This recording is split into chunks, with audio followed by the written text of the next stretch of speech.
کئی دنوں سے مجھے وہ میسج میں لکھ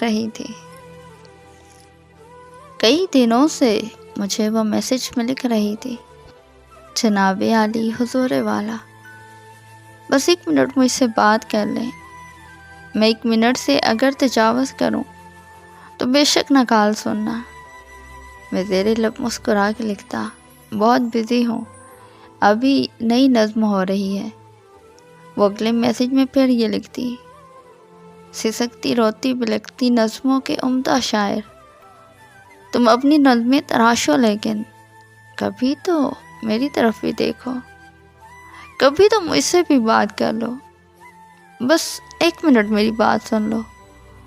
میں ہنس کے لکھتا، فضول لڑکی، بہت بزی ہوں، بس 1 منٹ ہی تو ہے نہیں نا۔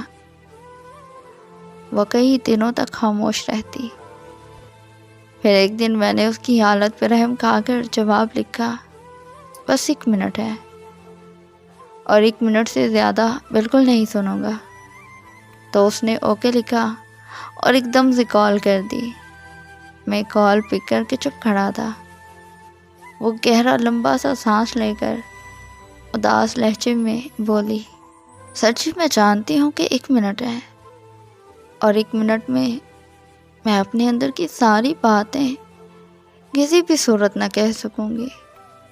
سلگتی ہجرت زدہ رتوں کو اداس نظموں میں لکھنے والے عظیم شاعر، خدا کی دھرتی پر رہنے والے اداس لوگوں کا دکھ میں لکھنا، کبھی محبت میں جلتے لوگوں کا دکھ سمجھنا، کبھی کسی نظم میں بتانا جنہیں تمہاری محبتیں ہی کبھی میسر نہیں ہوئی ہیں، کبھی جو محرومیوں کے موسم بہت ستائیں تو کیا کریں وہ، کبھی جو تنہائیوں کی شامیں بہت رلائیں تو کیا کریں وہ۔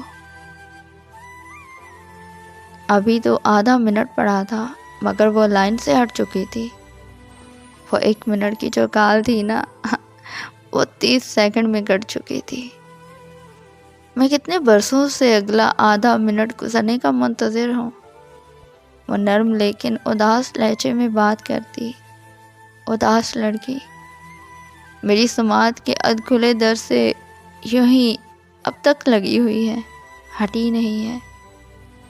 بہت سے سالوں سے چل رہی ہے وہ کال، اب تک کٹی نہیں ہے۔ بہت سے سالوں سے چل رہی ہے وہ کال، اب تک کٹی نہیں ہے۔